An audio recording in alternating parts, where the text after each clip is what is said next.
Si MEPA.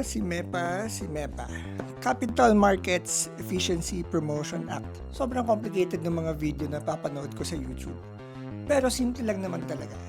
Tanggalin natin yung financial jargon at pag-usapan natin kung sino bang affected. Dalawang klaseng tao lang naman ang apektado. First, yung tao nag-iipon. Kung may 500,000 pesos ka sa long-term deposit or time deposit na more than 5 years ang maturity, ang gross interest na makukuha mo after 5 years is 150,000 pesos. Before si MEPA, sayong-sayo yan, buong-buo mo makukuha. After si MEPA naman, bubuwisan na po yan ng 20%. 20% of 150k is 30,000. Kaya naman 120k na lang ang mauuwi mo. Yung taong nagtitrade sa stock market. Kung nagbenta ako ng stock position and the transaction cost was 100,000 pesos, may tinatawag na stock transaction tax na 0.6% ng gross amount. So before, kinakaltasan ng 3,000 pesos yung profit ko. After si MEPA, bababa ang buwis to only 0.1%, which is 500 pesos na lang. So in total, madadagdagan ng 2,500 pesos yung profit ko. Sinilip ko mismo yung Republic Act 122141 para mas maintindihan ito. Pero that's basically it. In summary, if you are a traditional saver, you're losing money. If you are a stock trader naman, you're winning. Ito naman yung mga transactions na hindi mo kailangan mag-worry about. Dividends in the stock market, 10%. No change dito. Savings account, no change din. Kung anong binibigay sa'yo ng bangko mo, ganun pa rin. Sa checking account naman, ganun pa rin. No change. The rest of this video will look into the potential effects of si MEPA, pero lahat yan ay speculative. Magbibigay ako ng sample scenarios with real numbers para objective tayo. Personally po, yung favorite part ko is nasa chapter 4 where we will discuss why this si MEPA is problematic for the middle class. But more on that later. For now, let's begin with the basics and explain si MEPA in simple terms. The government says si MEPA has two main goals. First, to make investing in stocks and mutual funds cheaper for ordinary Filipinos. Second, to standardize how we tax different types of investments. Sounds good in theory, right? So bakit controversial? The biggest change, your bank deposits are now taxed the same way. Before si MEPA, if you had a time deposit for 5 years or more, you paid zero tax on the interest. For 45 years, only 5% tax. For 3 to 4 years, 12% tax. Let's take a look at a concrete example. Example number 1, 500,000 pesos na 5-year time deposit. Before, 500,000 at 6% annual interest is 30,000 per year, 150,000 pesos after 5 years. Yung tax, 0 pesos, nasabi ko na kanina. Pero after si MEPA, yung same deposit na yan, same interest, but now you pay 20% tax on that 150,000 pesos, which is 30,000 pesos in taxes. Ang ending, 120,000 pesos na lang ang take-home mo. Example number 2, 100,000 pesos na 4-year time deposit. Before si MEPA, 100,000 pesos at 5.5% interest for 4 years ay 22,000 pesos total interest. Simple interest lang po ito, walang compounding dito to make it simple. Tax at 5% is 1,100 pesos. You keep 20,900 pesos. Yan yung take-home mo. After si MEPA, same scenario but 20% tax. 4,400 pesos in taxes yan. So instead of 20,900 pesos, 17,600 pesos na lang ang take-home mo. Nabawasan ka ng 3,300. So yun yung summary ng same tax for everyone. Everything is a flat 20% tax on interest earnings. Walang exceptions for long-term savers. Kung ano yung implications niyan, let's talk about it later. So, who's feeling the impact of this change? Again, there are two general types, the savers and the investors. Some groups are more affected than others, so let me explain. OFWs and their families. Maraming overseas Filipino workers put their hard-earned money in long-term deposits. They used to enjoy the tax-free interest after 5 years. Pero ngayon, instead na 0% tax on the interest, mababawasan pa yung take-home nila. Next ay young professionals. If you are in your 20s and 30s and savvy ka mag-invest, your long-term deposits are now more expensive. Actually, since may savings po kami sa Tonic, chinek ko if affected yon. Fortunately, hindi naman kasi iba yung product na group stash na ginagamit namin. Completely iba siya doon sa financial product na time deposit sa Tonic.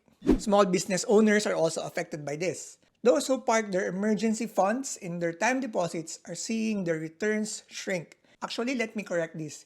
Hindi lang mga business owners yung apektado. Essentially, kung sino man yung nagkikip ng EF nila in a time deposit na more than 5 years, apektado rin. But here's the thing, guys. If you are investing in stocks, mutual funds, or UITFs, you are actually getting some benefits. Transaction costs are now lower, making it cheaper to sell investments, which is the main point of SIMEPA. Now, let's be fair naman, let's be objective here.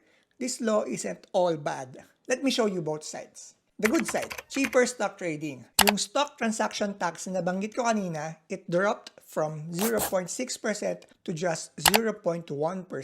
Naghanap ako ng past trade to give you an example. When I sold Globe last January, I paid 0.6% of the gross amount as STT. 87,360 pesos times 0.006 is 524.16 pesos. After SIMEPA, magiging 87,360 times 0.001 equals 87.36 pesos na lang. Which means may additional 436.8 pesos ako matitake home. This is very good news, guys. In short, mas malaki ang profit ko in that trade. No more tax on mutual funds and UITFs. Yung mga investment vehicles na to are now tax exempt, which is great for young professionals building their portfolios. Pero, to be extra clear, medyo misleading kasi to, hindi lahat ng UITF ay exempted. Yung retirement UITFs lang po. More on that later in Chapter 5. Ito naman, the not so good / bad side. Higher tax on savings. Paulit-ulit na tayo dito, the flat 20% hits everyone the same. Whether you're saving 10 million pesos or 10,000 pesos, pare-parehong 20% ang tatama doon sa interest mo. Wala nang incentive for long-term saving. Before, the government rewarded you for keeping your money in the bank for longer periods of time. Ngayon, same tax rate whether it's 1 year or 10 years. Affects passive income. Many Filipinos rely on interest income, especially yung OFWs. Umaasa sila doon sa regular paycheck, regular payout, galing dun sa mga passive income vehicles na to. This is the part na real talk muna tayo. While I am an investor and I'm glad of the changes that affect me, I also need to be honest with you guys na it won't be rainbows and butterflies for everyone else. Particularly para sa mga Filipino middle class na sinusubukan mag-ipon or nag-iipon na. Paano masabi? Reason number 1, flat taxes hurt middle income earners more. Think about it this way, guys. A flat 20% tax affects a middle class family saving 500,000 pesos much more than a wealthy investor, yung mga high income earners with 50 million pesos. Pero the rich person was already paying taxes and has multiple investment options. Plus, may dedicated financial advisors sila so they can navigate this chaos better than the rest of us. Eh yung middle class na hindi naman nagsastocks at umaasa sa time deposit lang kasi ito yung pinaka-accessible form of passive income. That 0% to 20% jump ng tax on their savings interest ay mas mararamdaman ng traditional savers na middle class. Speaking of savers, please comment a pig emoji kung nakakatulong po ako to clarify this SIMEPA confusion. Now, on to the second reason, reduced incentive to save. Before SIMEPA, if you committed to a 5-year time deposit, you were rewarded with a tax-free interest. Na-encourage nito yung long-term financial planning, something our middle class desperately needs. Eh ngayon, there's less motivation to tie up your money for years and years and years when you will pay the same tax rate regardless. Reason number 3, the financial market accessibility myth. So let me be perfectly clear, guys. Hindi ko gina-gatekeep yung stock market. I'm actually the opposite. I wanna help create more Filipino investors. I think clear naman na ang mission ko in this YouTube channel is to help you guys learn more. Here's the harsh reality that the government doesn't want to admit. The financial markets are not easily accessible to ordinary Filipinos. Yes, stock market transactions are now cheaper, but cheaper doesn't mean it's more accessible. There are 3 barriers that I see in this space. First, knowledge barrier. Understanding stocks, bonds, and market timing requires months or even years of learning. Most Filipinos don't have the time or resources for this education while juggling work and family. Second barrier, emotional and psychological barriers. The stock market can lose 20 to 30% in a single year. Kung isa kang jeepney driver, tingin mo ba masisikmura mo na mawala yung education fund para sa anak mo overnight? Yan yung isa sa mga psychological barriers na pumipigil dun sa mga risk-averse na Pinoy na pumasok sa stock market. Third barrier, technology gap. Online trading platforms, market analysis tools, and investment apps are not user-friendly for everyone, especially older Filipinos. To help navigate one of the most popular investing platforms called Financial, I shared my tips in this video over here. Quick reminder lang po ulit na if nakakatulong ako sa inyo, libre lang i-like ang video na ito. It helps me a lot kasi maliit lang po ako na YouTube channel dito. And thank you na agad. Back to Simepa. Reason number 4, limited access to alternative investments. So, sabihin na natin na gustong pumasok ng mga investors, ng mga Filipino investors sa market. Even if they want to do this, it's not realistic for most families. Time deposits were their safe, reliable option for growing their money. Now, that advantage is gone, but they may not be ready or able to jump into riskier investments. Reason number 5, timing is everything. Isang reason pa kung bakit controversial ito is the timing of the changes. Parang distasteful lang yung timing when inflation is eating na nga into purchasing power, tataasan mo pa yung tax sa interest ng long-term savings ng mga Pinoy.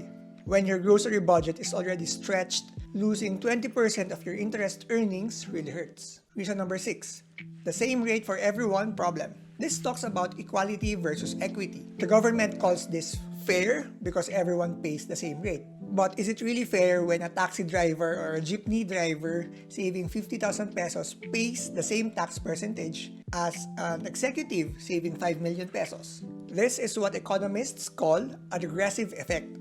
It impacts lower and middle-income earners disproportionately. I will be creating a dedicated video to discuss these 6 reasons in detail. Kung tapos na po yung video na yon, you will be able to see it here. Pero for now, let's talk about what you can do kung affected ka at yung savings mo ng Simepa. Okay, let's take a step back and simplify everything we've learned. Kung marunong ka na sa investments at stock market trading, then you are the main benefactor or mas makikinabang ka sa Simepa changes. Mas mura ang selling tax, so mas malaki ang take-home mo per trade. Assuming it was a positive trade, of course. On the other hand, kung time deposit lang ang inaasahan mo, then the goal of the government is ligawan ka para i-deploy yung savings mo into the financial market. Don't worry kung hindi ka interesado or wala ka pa masyadong alam sa stock markets kasi hindi lang naman yun yung option mo. Ito yung other options you could consider. First, Pag-ibig MP2. Tax-free pa rin po yan if you hold it for 5 years, which you have to do. May ginawa na po tayong MP2 calculator video. Check it out kung interested kayo. Next is to consider PERA accounts. Personal equity and retirement account offers tax benefits. One of my goals is to look more into the PERA program. So subscribe if you want to be notified when that video comes out. Third is retirement UITFs. These are usually employer-sponsored and not available to the general public. Yung mga examples na nakita ko ay BPI Retirement Income UITF, BDO PESA Retirement Fund, Metrobank Retirement Pay UITF, and Robinsons Bank Retirement Pay UITF. As a final tip guys, make sure to consult a proper financial advisor. Yung totoong financial advisor hindi yung bebentahan ka lang ng insurance. Lahat na napag-usapan natin dito is not financial advice. I'm only sharing the results of my research. Ang bottom line po ng Simepa, yung pagtanggal ng exceptions na yan seems designed to push people towards riskier investments instead of guaranteed savings. Hindi naman yun necessarily bad because as a stock market trader and investor, gusto ko rin tumaas ang activity and volume of trades in the PSE to increase liquidity. Ang bad side, it comes at the expense of the Filipinos na happy lang sa personal plan nila to save at ayaw na mag-explore ng other financial instruments. One silver lining is, if handa ka na mag-aral at mag-explore ng investment and personal finance strategies, libre lang po mag-subscribe sa channel na to. Simpleng like lang, malaking tulong na sa akin, and remember to comment a big emoji if you reach this part. See you in the next one. Bye!